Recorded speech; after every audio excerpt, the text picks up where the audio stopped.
Training is focused on providing employees with the specific skills and knowledge required to perform their current jobs and effectively.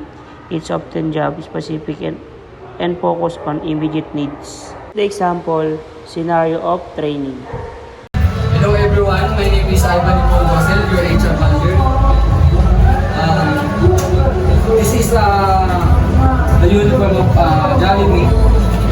Para sa mga newbie, magdadala po kayo ng ticket, black pants at polo shirt.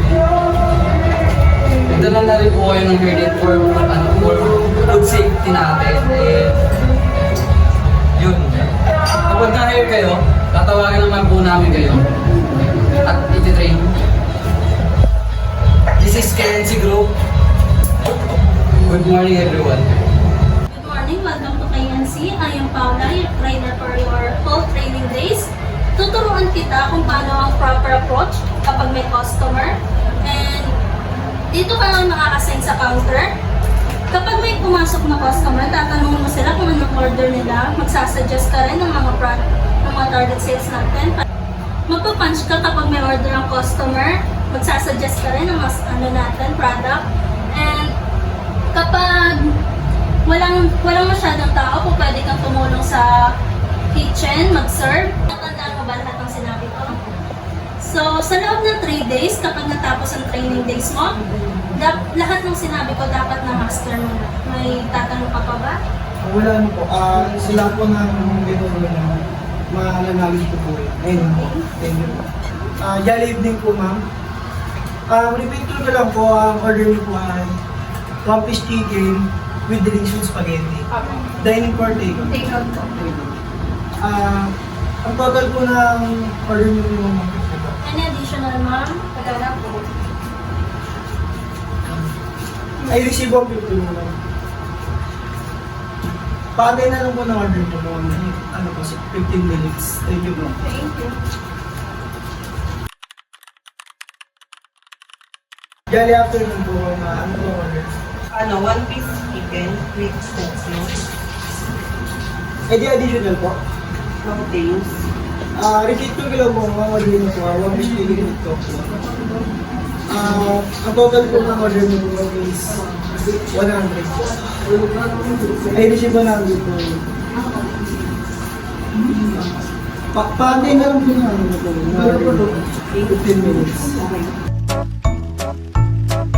And development aims to prepare employees for future roles and responsibilities within the organization. It takes a broader approach and encompassing skills, knowledge, and personal growth that enhance long-term contribution to the company. Here's the example scenario of development. Good morning everyone. Today we're going to engage in a crisis management simulation. This exercise is designed to help you develop leadership, decision-making, and teamwork skills in a high-pressure environment. You'll be put into a scenario where quick thinking and collaboration will be key to navigating the challenges you will face. Before we begin, I want to remind you that there are no right or wrong answer in this exercise. The goal is to explore different approach to crisis management and to learn from the experience. So, here the situation. Yung company nyo ay maglalabas ng bagong product sa mga susunod na araw. Ngunit bago pa man mag-launch ito ay nagkaroon ito ng issue or problema kung saan makakasama sa inyong mga customers. As my level managers, you've been assembled to manage this situation. I'm going to distribute some documents and message that contain various pieces of information about the crisis.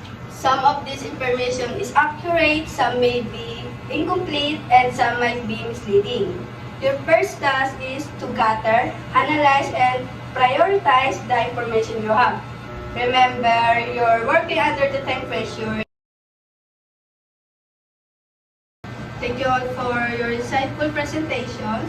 Now, let's take a few moments to reflect on the exercise and the experiences we shared. I'll address a few key questions to help guide our discussion. Ms. Desabille, what challenges did you encounter in gathering and prioritizing information? One of the major challenges we faced was the sheer volume of information that needed to be processed in a limited amount of time. It was difficult to sift through all the data and determine what was most relevant to the situation at hand. Thank you, Ms. Desabille. Last question, Ms. Soriano.